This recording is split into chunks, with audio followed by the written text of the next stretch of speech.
Trump membuka pintu neraka setelah melanjutkan serangan di Iran dalam sebuah ofensif dan responsnya datang setelah provokasi serius lainnya dari rezim Iran di dekat Selat Hormuz. Amerika Serikat melakukan serangan baru terhadap Iran sebagai respons atas IRGC yang menargetkan kapal-kapal kargo di Selat Hormuz. Menurut Komando Pusat Dos Urtua, berbagai macam target yang berbeda telah diserang, termasuk lokasi pengawasan militer, sistem radar, sistem komunikasi, fasilitas penyimpanan drone, dan kemampuan penempatan ranjau.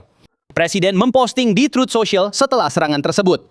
Amerika Serikat menyerang gudang rudal drone Iran dan radar pesisir karena pelanggaran baru terhadap gencatan senjata. Mungkin mereka tidak akan pernah belajar.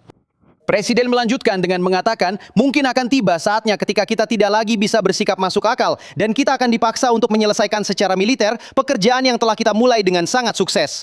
Jika itu terjadi, Republik Islam Iran tidak akan ada lagi. Sekarang sebagai tanggapan, Iran meluncurkan rudal dan drone ke arah Kuwait dan Bahrain. Ini adalah baku tembak kedua akhir pekan ini antara Amerika Serikat dan Iran. Wakil Presiden J.D. Vance memposting di X selama akhir pekan dengan mengatakan Iran telah menandatangani perjanjian gencatan senjata. Kami menghormatinya. Jika mereka memiliki perbedaan pendapat tentang bagaimana nota kesepahaman diterapkan, mereka bisa menelpon, tetapi kekerasan akan dibalas dengan kekerasan.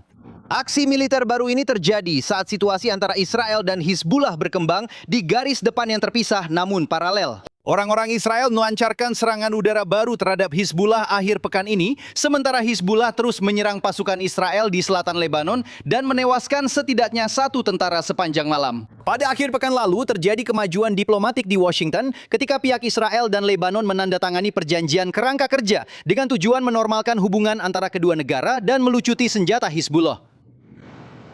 Sementara Teheran memprovokasi di laut, sekutunya menekan di Lebanon, Bahrain mengaktifkan peringatan, dan Israel memperkeras sikap terhadap Hizbullah. Inilah yang coba diprovokasi oleh rezim Iran di Hormuz.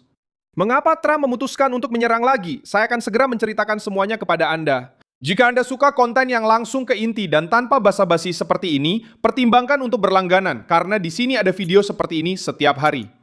Serangan Amerika kembali terjadi di selatan Iran dan disampaikan oleh Washington sebagai respons langsung terhadap agresi Iran terhadap pelayaran komersial.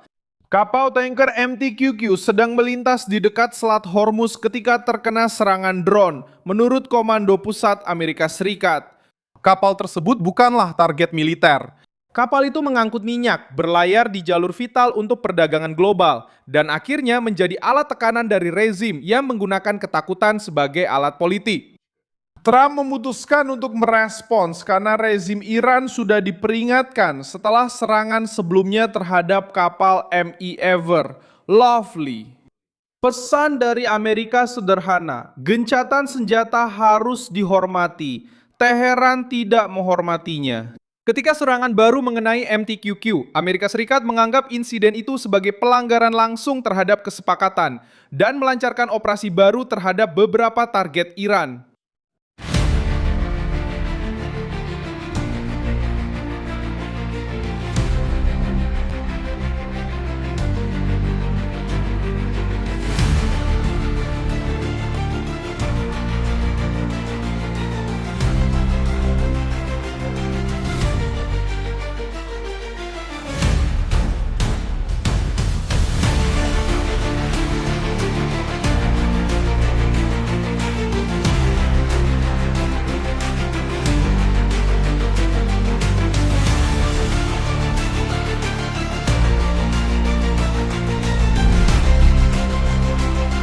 Target yang dipilih menunjukkan bahwa respon tersebut tidak hanya bersifat simbolis.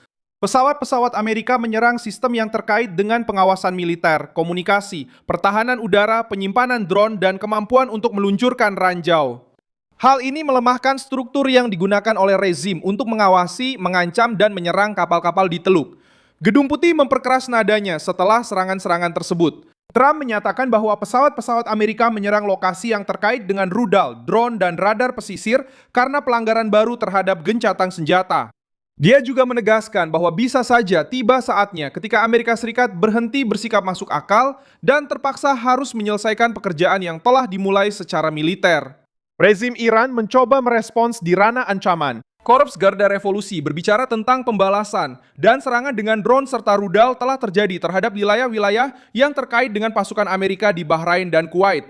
Meskipun demikian, otoritas Amerika menyatakan bahwa tidak ada kerusakan besar maupun korban warga Amerika yang dikonfirmasi pada saat itu.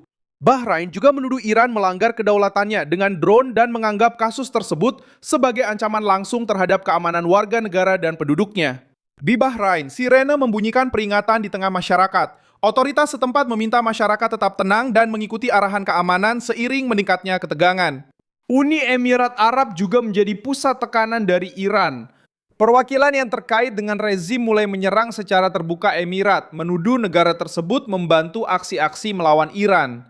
Ini menunjukkan poin penting lainnya. Semakin ketat tekanan, semakin Teheran mencari musuh eksternal untuk membenarkan kerugian internal mereka. Sementara itu di Lebanon, sisi lain dari krisis juga meledak di jalanan. Para pendukung Hizbullah memblokir jalan-jalan di Beirut dan memprotes kesepakatan antara Israel dan Lebanon yang dimediasi oleh Amerika Serikat.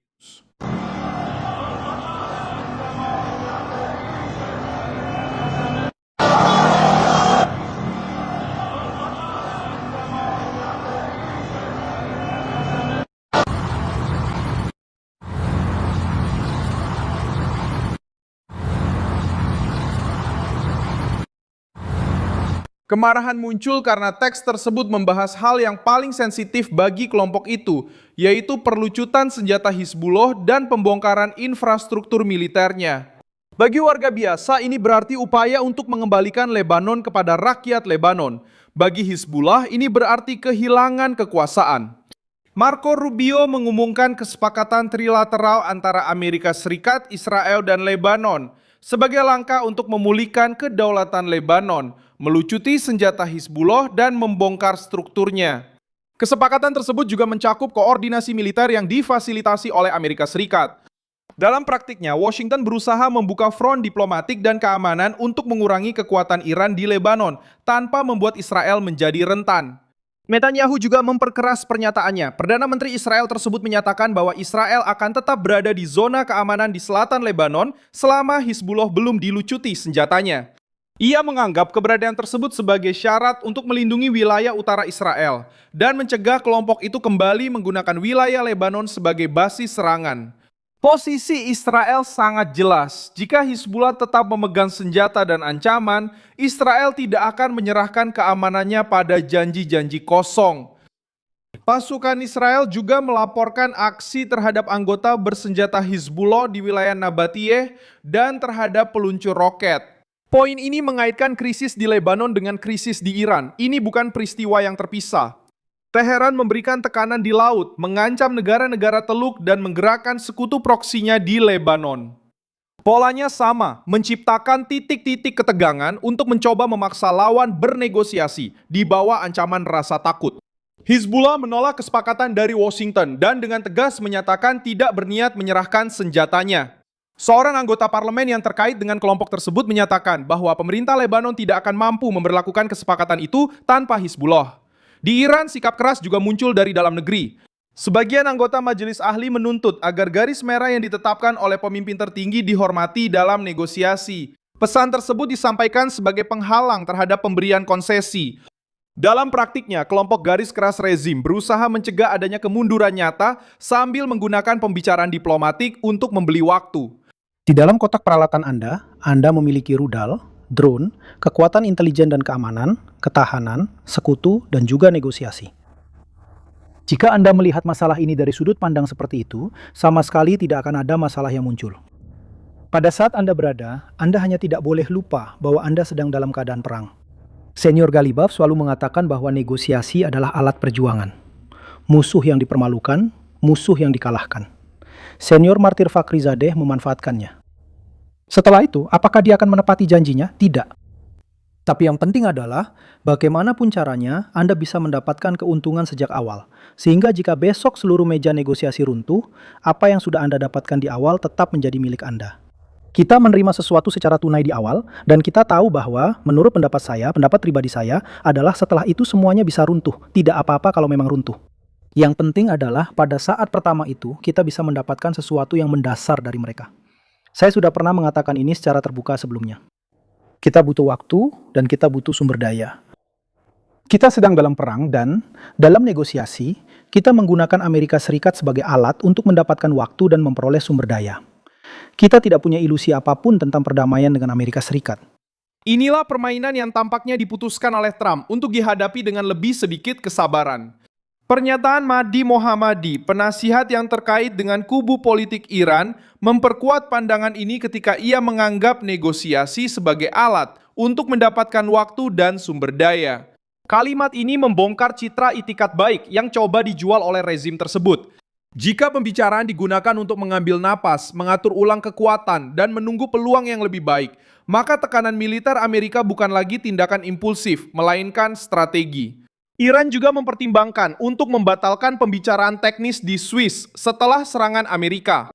Tapi pertanyaan yang tersisa itu sederhana. Negosiasi teknis apa tentang perdamaian yang bisa bertahan ketika rezim yang sama mengirim drone ke kapal tanker minyak, menekan Selat Hormuz, dan membiarkan sekutunya membakar jalanan di Lebanon? Ofensif Amerika membawa 3 pesan ke meja. Pesan pertama ditujukan untuk Teheran, menyerang kapal dagang akan ada harganya. Pesan kedua ditujukan untuk negara-negara Teluk. Amerika Serikat tetap bersedia melindungi jalur-jalur strategis. Pesan ketiga ditujukan untuk Hizbullah dan sekutunya. Waktu untuk menggunakan kesepakatan sebagai panggung politik semakin menipis. Di antara Hormuz dan Beirut, tangan yang sama muncul, pengaruh Iran yang berusaha bertahan melalui ancaman. Terima kasih banyak telah menonton video ini sampai akhir. Dukung proyek kami dan berkontribusilah secara finansial melalui kode Pix yang muncul di layar Anda. Kami adalah saluran independen, berfokus untuk memberi Anda informasi yang benar. Kontribusi Anda membantu kami untuk terus bertahan.